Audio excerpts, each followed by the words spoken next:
I should have married Brian. He actually made something of himself. You ever hear something so sharp it doesn't even bleed right away? Just burns? That's what it felt like. One moment we're arguing over the budget again, and the next she's setting fire to the entire foundation of our marriage with one sentence, not yelled, not screamed, just delivered. With that bitter little half laugh she does when she thinks she's winning. She stood at the sink, rinsing off a plate like she hadn't just detonated a grenade at my feet, like it was just another Tuesday. I didn't respond immediately. I just watched her hands move under the water like nothing had shifted, but everything had. My pulse didn't spike. I didn't throw a chair or punch a wall like the movies teach you. I just felt something old and tired finally give up trying to stay upright, like a beam cracked inside me. I walked over to the counter, picked up my phone, opened our messages, screenshotted her exact words. Scroll, found Brian's number. Hadn't used it in years, but she never deleted it. Of course not. Scrolled again and added the part where she mocked my job last month during that dinner with her sister. Sent it all in one go. No filter, no hey man, just the digital truth. She froze. That's when she realized I wasn't just hurt. I was done pretending I wasn't. I looked at her and said, "Let's ask him." And that's when the panic flickered behind her eyes. She thought I'd storm off. Sulk. Swallow it like I always had. Like a good little husband who knows he wasn't the first choice, but hoped he'd be the last. Not this time. She said, "Wait, what are you doing?" With this breathy, fake casual tone, like I was being dramatic. I smiled, that cold, thin-lipped kind of smile that isn't joy. Just being helpful. Since you're still thinking about him, I figured we might as well loop him in. I left the room before she could reply. I wanted her to sit with the silence. Let it steep. Let her wonder if Brian would respond, and worse, what he'd say. Let me just pause and say this. If you've made it this far, if this little train wreck is making your blood pressure tick up, you're not alone. Over 97% of you are hearing this without hitting that little subscribe button, which is wild, considering how much these stories fuel our sanity, or at least our curiosity. It helps the team keep doing what we do. So yeah, consider it. We notice it more than you think. Anyway, 22 minutes later, my phone buzzed. Brian replied, "Tell her I'm engaged to someone who doesn't compare men." And I remember why I left. I didn't laugh. I just walked back into the kitchen, leaned against the door frame, and read it aloud. Every single word. She went dead quiet, then turned and walked into the bathroom. She's been in there ever since. We're going on hour 3. She ran the faucet for a while, probably to hide the crying, but she doesn't realize I stopped caring about her tears the moment she handed me a ghost to compete with. I'm not sure what she thought would happen, that I'd chase her, apologize, that I'd break into 1,000 pieces because she summoned the name of the man who left her 12 years ago. The truth is, I should thank her. You spend years wondering where you stand, whether the love is still real, whether it ever really was. And then, one Tuesday night, in a kitchen full of bills and dishes, she answers it for you. And she doesn't even realize she just gave you permission to leave. I didn't pace, I didn't hover outside the door, I didn't even knock. I just poured myself a drink, bourbon, the one she always called sad man juice, and sat down on the couch. Let the message sit on the screen, glowing. A digital obituary to a lie we'd both been living. The bathroom door stayed closed. I could hear her in there, not sobbing, she's too proud for that, but those shallow, hiccuping breaths you take when you're trying not to cry loud enough for someone to hear.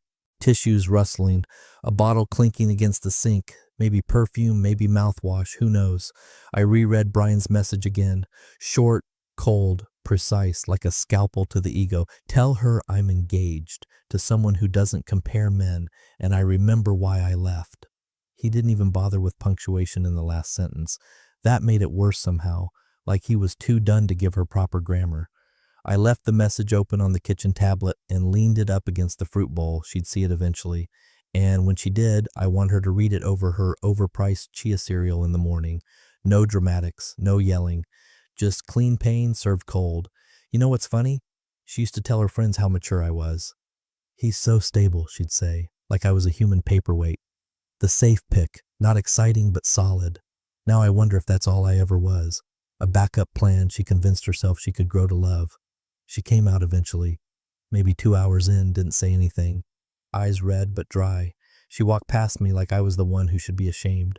Why would you send that? She asked, low and sharp. I took a sip of bourbon. Didn't even look up. You already said it. I just made sure he heard you. She scoffed. Like the offended party. That's when I realized something else. She wasn't embarrassed that she said it. She was embarrassed that someone else heard it, that her little power play had an audience and a reply. That was the real sin in her book. Not hurting me, exposing herself. Later that night, I walked into our bedroom. She was on her side of the bed, scrolling through something on her phone, her face blank. I laid down without speaking. A few minutes passed. She whispered, "It didn't mean anything." Ah, there it was. The back pedal, the moral glue stick after the house of cards collapses. I rolled onto my back and stared at the ceiling. "It meant enough that you said it out loud," I replied. She didn't respond. Eventually she got up, went back to the bathroom, didn't come out until morning. Something changed after that. I could feel it, like humidity in a room that hadn't rained yet. She kept trying to act normal, cooking, asking if I wanted coffee, offering back rubs, all these cheap domestic rituals that didn't mean what they used to. She wasn't fixing things. She was smearing wallpaper over a crumbling wall. And here's the kicker. Brian wasn't even remarkable. He was a mid-level consultant in Charlotte with an overbite and a caffeine addiction. He didn't make anything of himself except maybe a better exit strategy. But in her head, he became myth, the one who got away, the man she could have had. And now, he just confirmed to both of us that she was the reason he didn't stay. That's what gutted her, not the message itself, but the confirmation that she'd never been the prize, just the wrong choice he was smart enough to reverse. She still hasn't deleted the thread. I checked. It's still open on her phone like a shrine. Let her keep it. It's the only version of Brian she still owns. She made French toast the next morning, burned the first batch, didn't even curse, just scraped it into the trash like a robot performing the motions of a life she no longer owned. Then she called down the hall, cheerful, like nothing had happened. "Breakfast's ready." I didn't answer. I was upstairs in the spare room, the one she always called my hobby hole. Like woodworking was a quirk she tolerated, not a boundary I built. The door was locked. Not to keep her out, to remind myself she didn't belong in every part of my life anymore. Downstairs, I heard the fork clink against her plate. Once, twice, the silence between each bite dragged like wet rope. She was eating alone. That became a pattern. She kept setting places for two. I kept showing up late or not at all. Not out of spite, just inertia, really. Once a thing cracks, it's never smooth again. You either sand it down to nothing or let it break all the way. She tried making conversation that night. I nodded, maybe muttered a word or two, but mostly just scrolled Zillow. That's when she started noticing. The way I always shut the laptop when she walked by, the way I tilted my phone away from her eyes like a stranger on a train. She waited until I left for work and checked the browser history, real estate listings, one-bedroom condos, storage unit rentals, local notary reviews, even a bookmarked article on how to change your mailing address after a separation. She sat on the edge of the bed with the screen still glowing, trying to decide if this was a warning or a promise. That evening she asked, "Are you looking for something smaller?" I didn't look up from my laptop, just said less crowded. That's when the mask cracked a little. She didn't argue, didn't throw a fit, just whispered, "You're being cruel." I looked at her then. "No, I'm being clear." She flinched like I'd struck her. And maybe in some way I had, not with volume, not with fists, but with withdrawal, with the kind of silence that lets someone know they've already been written out of the script. The next morning, the coffee was already brewed when I came down. She poured me a cup like it was 2016 again, when we were still playing house and pretending forever was a default setting. I took the mug, sipped, set it down, said nothing. She stood there, twisting her wedding band around her finger. "You're punishing me," she said. I tilted my head. "Am I?" She left the room. Later that day, I opened a storage unit 3 towns over. Climate controlled, no cameras pointed inside, just outside the gate. The man behind the desk asked if I needed boxes. I said no, I'd bring my own. When I got back home, she was in the backyard, trimming the lavender bushes like she hadn't just dug through my digital trail hours earlier. I nodded at her as I walked past with the empty cardboard bins. She tried to smile. I didn't return it. That night, she asked if I wanted to watch That old miniseries we used to love, the one with the detectives in the swamp. I said I had work. She waited until I closed the study door before she whispered, "You don't even want to try?" I didn't answer, not because I didn't hear her, because she still thought I was the one who needed to try. She still hadn't realized I was already gone. All that was left was the furniture, the form, the echo, and every night she laid beside it, she felt that absence louder than any word I could have said. She wasn't planning to see him.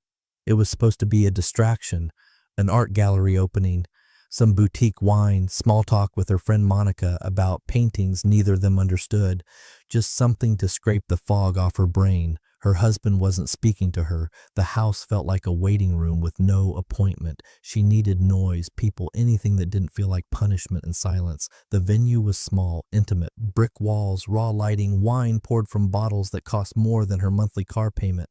She wandered past sculptures that looked like melted furniture, smiling politely, sipping slowly, and then she saw him, Brian, across the room in a navy jacket that fit too well to be off the rack, laughing, not chuckling, laughing, head tilted back, eyes crinkled, that kind of laugh you only let out when you've forgotten someone ever had power over you.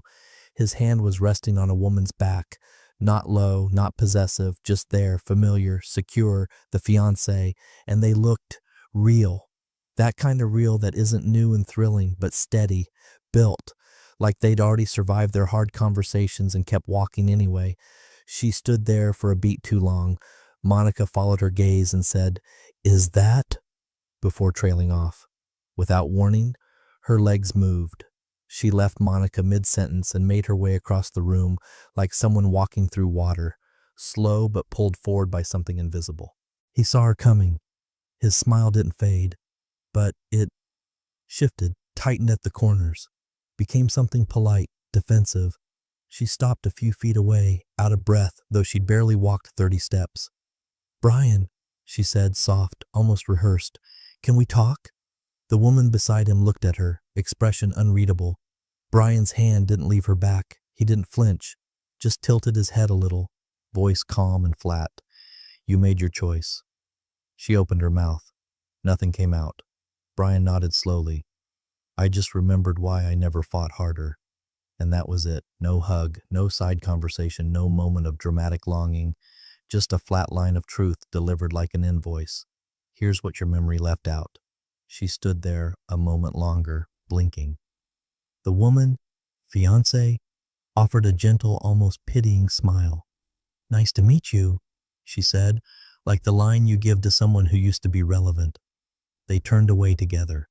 She didn't move, just stood in front of a painting she couldn't name, trying not to feel the heat rising up her neck. The wine in her glass suddenly tasted like vinegar. She'd come to rewrite the story, a quiet conversation, maybe an apology, a spark, anything to make her feel like the door hadn't fully shut. But Brian wasn't an unfinished chapter. He was a closed book, shelved, and worse, he didn't resent her. He didn't care enough to. That realization hit harder than her husband's silence ever could, because at least silence could be broken. This was erasure. Monica found her 10 minutes later near the back wall, pretending to admire a canvas that looked like someone spilled tar and glitter on plywood. "You okay?" she asked. She nodded. "Fine." "Was that him?" She nodded again. Monica hesitated, then gently asked, "Did he say anything?" "Yeah," she said, voice flat. "He said he remembered why he left." Monica winced. "Oof." The gallery got louder around them. Clinks of glasses, muted conversations, laughter that felt too far away. She stared at the painting again. She wasn't just losing her marriage. She'd already lost the fantasy too, the one she'd been feeding off for years, and now even her escape route looked at her like a stranger. The house was too quiet when she returned from the gallery. No music playing from his study, no clinking tools from the garage, just the soft hum of the refrigerator, as if even the appliances were waiting for something to break. She kicked off her shoes and dropped her purse on the entryway bench. That's when she saw the stack of papers on the dining table. Not hidden, not dramatized, just neatly placed where she'd see them first. Bank statements, transfer confirmations, account closures. Then the utilities, electric, water, internet, all rerouted, all now under her name. A note paper clipped on top, written in his precise handwriting. Effective March 1st. Please check auto payments. Passwords have been updated for security. She blinked, lips parting slightly. Her eyes scanned the next page. Joint savings. Closed. Each half wired to respective individual accounts. Hers listed clearly. His, a routing number she didn't recognize. The final page was what did it. Notice of change of primary residence. He had filled it out. Dated, signed. His official move-out set for 3 weeks from now. The address listed was across town. Small complex, ground floor. Practical. Boring. Him. And completely without her. She stood there, hands trembling slightly, holding the edges like they might catch fire if she gripped too hard. He walked in from the backyard, wiping his hands on a towel. She turned. What is this? He looked at her, calm, not cold, just detached, like she was a client he'd finalized a contract with.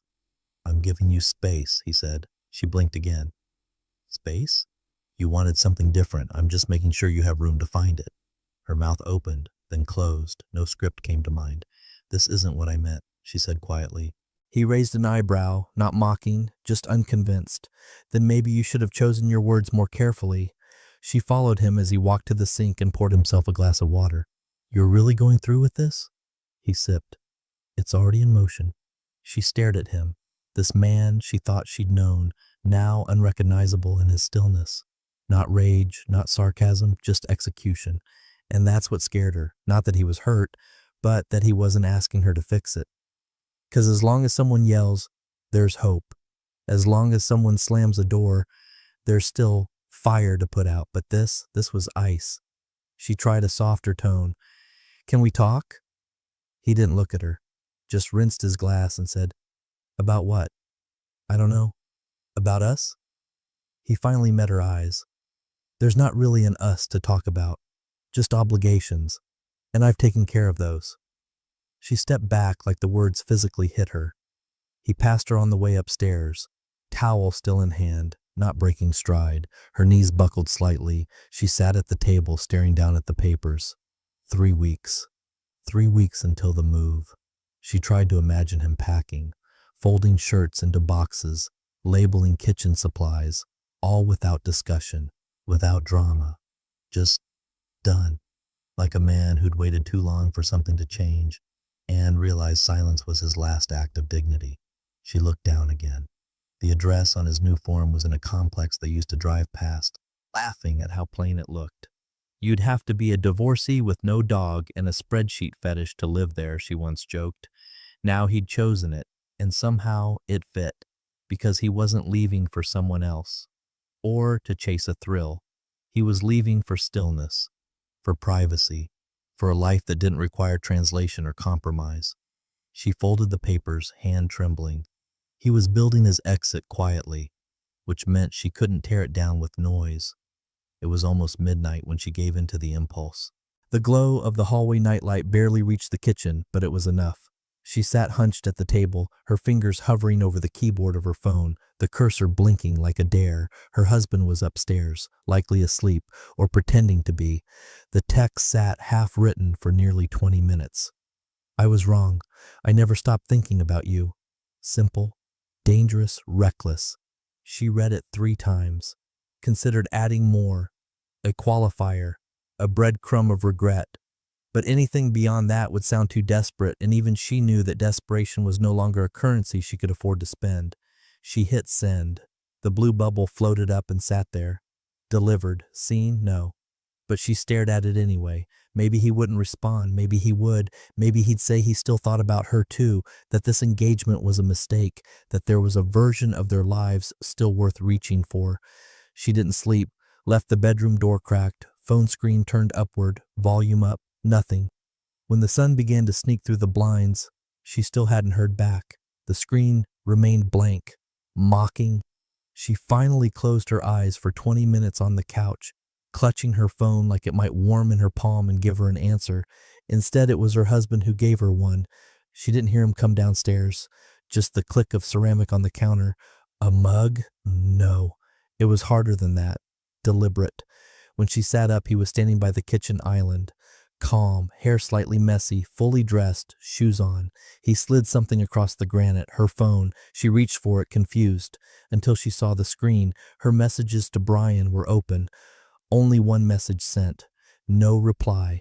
But that wasn't the point. The point was that he had read it. He watched her face twist from confusion to panic to shame. "Be careful what you wish for," he said quietly. Then he walked out the front door. Didn't slam it, didn't look back. The keys were still on the hook. She stood frozen, one hand on the phone, the other on her chest like it might slow the pounding under her ribs. She hadn't even deleted the thread. She was so sure it would be her secret. A harmless ripple, a moment of weak nostalgia in the middle of a failing marriage. But now it was a spotlight, bright and damning. Worse, he hadn't yelled, hadn't accused her, hadn't thrown the phone or demanded an explanation. He just showed her what she'd already done and walked away. And that silence? It was louder than any scream. She stood there for a long time, phone screen still lit, unable to stop reading her own words. "I was wrong. I never stopped thinking about you." Words she thought might open a door. Instead, they just nailed shut another one. She wanted to chase him, to say it was nothing, that it didn't mean she was leaving, that she just needed clarity. But deep down, she knew what he would say if she tried. "You didn't just think about Brian. You texted him.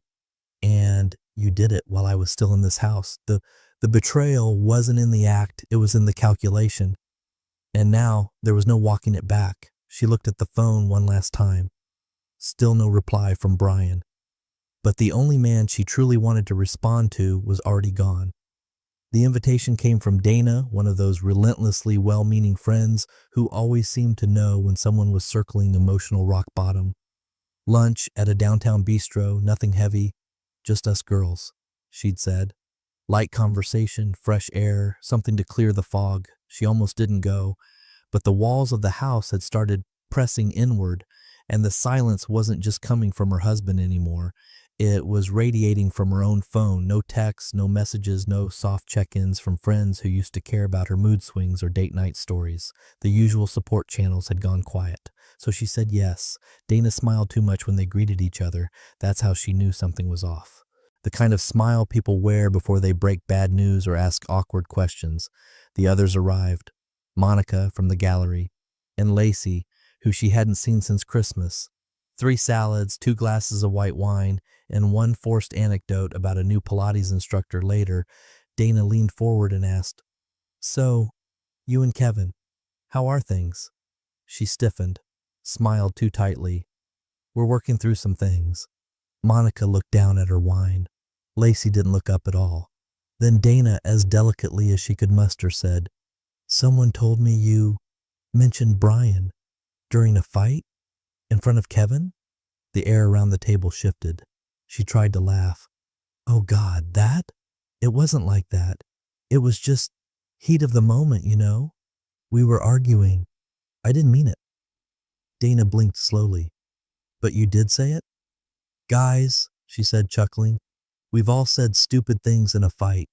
I was frustrated, that's all. You know how things get sometimes." Still no laughter, no nods of solidarity, just silence.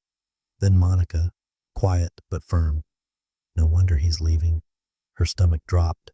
Lacey finally looked up, face blank. "You gutted him." She opened her mouth, but the words tangled. "It was just a line, something dumb I said. I didn't think." "That's the problem," Monica cut in. "You didn't think. You made him feel replaceable, and you said it like it was a fact." Dana tried to soften the blow, but it only made it worse. "We're not judging you. We just didn't expect it from you." That was somehow worse than outright condemnation. The disappointment, the subtle shift from friend to observer. She pushed her fork around her plate, appetite gone. For years, she had been the one people came to for advice. She was the mature one in the group, the one who knew what she wanted, who'd landed the stable husband, who wasn't hung up on her ex like the rest of us. And now she was the cautionary tale. 1 sentence, 11 words, and it had detonated in circles she didn't even know were listening. She tried to regroup, pulling her coat tighter, voice lower. "You're making it sound worse than it is. He's not gone. Dana hesitated. "Isn't he moving out next week?" Silence. Monica checked her phone. Lacey reached for her bag. They all paid their own shares of the bill, and just like that, the conversation was over. Outside, the sky was gray in that indecisive way, threatening rain but holding back, like even the weather wasn't ready to commit. She stood on the curb a moment longer than necessary, hoping one of them would circle back, say something comforting, offer a ride, a plan, anything. But their Uber pulled up and they climbed in, polite waves through the window. Then she was alone. Her reputation hadn't just cracked in her marriage. It had fractured in her friendships too. She wasn't the wise wife anymore. She was the woman who said the quiet betrayal out loud and got caught. The front door was unlocked. That was the first sign, not ajar, not wide open, just unlocked, like someone left in a hurry or simply didn't care anymore who came or went. She paused with her key still in the lock, hand tightening instinctively around the doorknob. Something was off. The air felt hollow, still. She stepped inside. The house was quiet, too quiet. Not the kind of silence that invites rest, but the kind that stares back. She walked slowly through the hallway, noting the absence of shoes by the door, of keys in the ceramic bowl they always tossed them into, of his jacket draped over the dining chair. She called his name. No answer. Upstairs, her pace quickened. The bedroom door was open. The light was off. But she didn't need it on to notice what had changed. His side of the closet, empty, completely. Hangers bare, perfectly spaced. The dustless outlines where his boots used to rest. The watch box gone from the dresser. The drawer he used to keep his chargers and cufflinks in, open and emptied. She moved to the bed, chest tightening, breath catching as she noticed the folded piece of paper placed perfectly on her pillow. No envelope, no dramatics. Just a simple sheet, thick bond paper, his handwriting centered in the middle. I'm not angry anymore. I'm just done. She sank onto the edge of the mattress, read it twice, 3 times. Attached beneath was another document, neatly clipped, the finalized separation agreement, signed, dated, no red ink, no amendments, no requests. She scanned through it in disbelief. He wasn't asking for the house, not the car, not the joint furniture, not even the record collection he spent years building. All he took was what belonged to him by name. And all he left was clarity. At the bottom of the form, under the new address for legal correspondence section, was a small line of text. A local apartment complex. Nothing special, but permanent. Permanent enough. She dropped the paper on the floor like it stung. This wasn't the storm she had braced for. No shouting match. No accusations hurled across the kitchen. No lawyers sparring in offices with overpriced espresso machines. This was surgical. Clean. Final. And it made her sick. She stumbled into the bathroom, yanked open the drawer where he used to keep his razor. Gone. His toothbrush. Gone. His cologne. Not even a trace. There wasn't a single scent left of him in that room. She opened the medicine cabinet, frantic now, like maybe there'd be one thing, one tiny item that proved he hadn't completely meant it, that maybe this was temporary, a warning, a tactic. But the cabinet was filled with only her things. Her prescriptions, her moisturizer, her vitamins, only her. She walked back into the bedroom and dropped to the floor, the note still pressed in her hand, now wrinkled from her grip. I'm not angry anymore. That line haunted her more than anything else, because she could have worked with anger. Anger meant emotion. Emotion meant a crack, a path. But he wasn't angry. He was empty. Done. She curled up on the bed without changing clothes. Didn't cry. Not yet. That would come later. For now, it was just the absence of sound, the weight of stillness. She thought of all the nights she rolled her eyes when he vented about his job. All the time she compared him to the version of Brian in her head, a man who hadn't existed in over a decade. All the subtle dismissals, the emotional paper cuts that added up to the surgical separation. Now there was no one to roll her eyes at, no one to sigh at across the dinner table, no one brushing their teeth beside her, no second mug in the morning. He'd left her the house, but taken all the home with him. She hadn't planned on going. The email invite had sat unread for days in her inbox. Alumni Leadership Circle Mixer, an evening of reflection and growth. She skimmed it once and deleted it. What did she care about those people now? She had bigger things to deal with, a half-empty house, a pending divorce, a silent phone. But the silence had gotten too loud. So when Dana texted that morning, "Still coming tonight? Brian's one of the speakers." She paused. Brian! Curiosity is a hell of a drug. By 6:30, she was at the entrance of the event space, wrapped in the kind of dress that says, "Look how fine I'm doing," while praying no one asks how things are at home. The place smelled like old wood and newer wine. Polished floors, soft jazz, friendly faces she hadn't seen in years, some that turned warm when they saw her, others that went flat. She smiled anyway. Fake it, they say. But the minute Brian stepped onto the stage, all the air left her lungs. He looked older, not aged, refined, like someone who'd been through fire and come out polished instead of scarred. Trim suit, easy confidence, that quiet charm he'd always had, now tempered with something deeper, stability, belonging. He opened with a joke, light laughter, then spoke about growth, not the kind you measure in dollars or promotions, but the kind that comes from falling flat and choosing not to stay there. About accountability, about clarity. "Sometimes," he said, pausing, scanning the crowd, "the greatest gift someone gives you is by showing you exactly what you don't want, so you can find what you do." The room nodded, smiled. A few people clapped quietly. She couldn't breathe, not because of the line, but because of the timing. His eyes never landed on her directly, but she felt it, like he knew she was there, like the line had a return address. The people around her shifted. Someone near the back whispered something, a head turned. Recognition, not admiration, judgment. She didn't even know how much of the story had made the rounds. Maybe someone talked, maybe the gallery run-in leaked, maybe Brian mentioned her name once, years ago, and now people had done the math. But suddenly, she wasn't anonymous.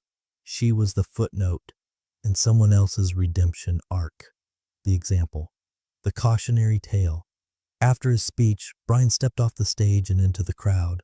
Surrounded by polite applause, hugs, old friends, she tried to slip out before he saw her, before anyone said anything. Too late. A woman from her undergrad cohort stopped her near the exit. "You were with Brian once, weren't you?" She forced a smile. "Long time ago." The woman tilted her head, eyes soft with something that looked like pity. "Funny how life works out." She nodded, stomach turning. At the valet stand, another familiar face walked past and gave a tight smile. "Tough speech," he said, "but powerful." She got into the Uber without replying. The ride home was quiet. She stared out the window at the passing blur of streetlights, thinking about all the years she'd spent using Brian as a benchmark for everything her husband wasn't. The fantasy version, the what if, the ghost she summoned in every argument to feel like she hadn't settled. And now, that ghost had been reborn in front of an audience, not as her loss, but as someone else's gain. He'd turned their story into fuel and left her holding the ashes. No calls came in that night, no texts, no follow-ups, just the distant hum of a man who'd already moved on, and the echo of a room that now remembered her, not as the poised wife or the smart alum, but as the woman who said the wrong thing to the wrong man, in front of the only man who truly listened. She shut the bathroom door behind her and turned the lock. Not because anyone would try to come in, but because it was the only thing she still had the power to shut. She sat on the edge of the bathtub, barefoot, in the same pajamas she hadn't changed out of since the fundraiser. The tiled floor was cold, her back pressed against the wall, her knees drawn up, and her arms wrapped around them like scaffolding, like if she let go, her whole frame might finally collapse. No sound from the house, no movement, no echo of his footsteps upstairs. No low hum of his voice on a conference call, no clink of a spoon in a coffee cup, no tapping from his mechanical pencil as he sketched something at his desk just to get out of his own head. It wasn't just that he'd left, it was that the idea of him had left. That version of him she thought would always orbit her no matter how far she pushed, how deep she cut. That quiet gravitational pull that used to keep the house, her life, together. Gone. She hadn't cried at the event, hadn't cried when she saw Brian on stage, hadn't cried when she realized people now knew, whispered, avoided eye contact, moved around her like furniture no one knew where to put. But here, under fluorescent lights and the faint scent of lemon cleanser, it finally hit. It wasn't just about Brian. It wasn't just about her husband. It was about her, what she had become, what she'd done. The tears came slowly, not loud. just quiet tremors that rolled down her cheeks and dropped one by one onto the tile. She had no more speeches, no defense, no heat of the moment excuses, just a growing awareness that whatever she thought she could salvage was never really hers to keep. And then her phone buzzed. She flinched. Half of her hoped, some impossible hope, that it was him, her husband. Maybe a message, a dot, a hesitation, something. But when she picked it up, it wasn't a text to her. It was a forward from his number. No words, just a message he had clearly received, shared, a forwarded message from Brian.